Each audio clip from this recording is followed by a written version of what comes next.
विवादित बयान। राज्य निर्वाचन आयोग की कार्यप्रणाली पर उठाए सवाल उन्होंने। दल विशेष को प्रमाण पत्र देना है तो इतनी औपचारिकता क्यों? अपनी सरकार के अफसरों पर खड़े किए सवाल। तो अपनी ही सरकार के अफसरों पर खड़े किए हैं सवाल। और नारायण त्रिपाठी का एक और विवादित बयान, इस बार निर्वाचन आयोग पर उन्होंने निशाना साधा है। उन्होंने कहा कि यदि एक दल विशेष को ही सर्टिफिकेट देने हैं तो फिर इतनी औपचारिकता की जरूरत क्या है।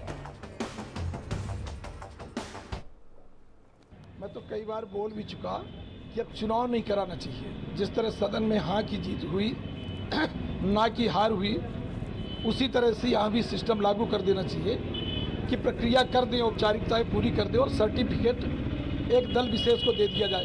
यहाँ जो पूरी पोलिंग में घूम रहा हूँ, जिस तरह निर्वाचन आयोग, मुझे लगता है कोई निर्वाचन की प्रक्रिया वाला कोई है ही नहीं है। जो भी अधिकारी हैं, जो कर्मचारी हैं, पटवारी से लेके उच्च स्तर तक सिर्फ एक दल विशेष का प्रचार प्रसार करते देखे गए हैं। यहाँ अधिकारी खुलेआम, जिम्मेदार अधिकारी, सक्षम अधिकारी भाजपा को वोट दिलाते दिख रहे हैं। मैं भाजपा का विरोध नहीं, मैं भाजपा का एमएलए हूँ।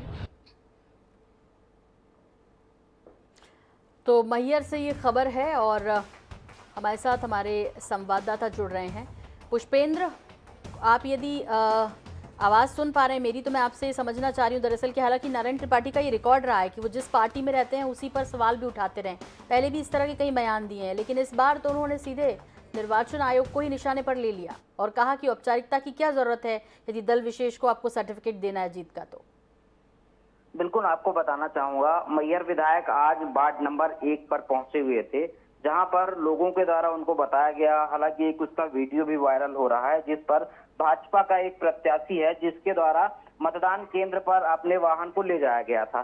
जिसके बाद मैहर विधायक भड़क उठे और उसके बाद उन्होंने एक निर्वाचन आयोग पर ही उन्होंने सवाल उठाने खड़े कर दिए। उन्होंने इस पर यह भी कहा है कि यदि मतलब जो भी मतदान हो रहे हैं तो निर्वाचन आयोग को एक औपचारिकता करके ही प्रमाण पत्र दे देना चाहिए। क्योंकि जब जो कि जिम्मेदार हैं उनके द्वारा किसी प्रकार के कोई नियमों का पालन नहीं करवाया जा रहा है तो उसको लेकर जो प्रत्याशी हैं उनको प्रमाण पत्र देकर जीत दिला देनी चाहिए, जिसको लेकर उन्होंने निर्वाचन आयोग पर निशाना भी साधा हुआ है। जी बिल्कुल, बहुत बहुत शुक्रिया पुष्पेंद्र इस तमाम जानकारी के लिए आपका।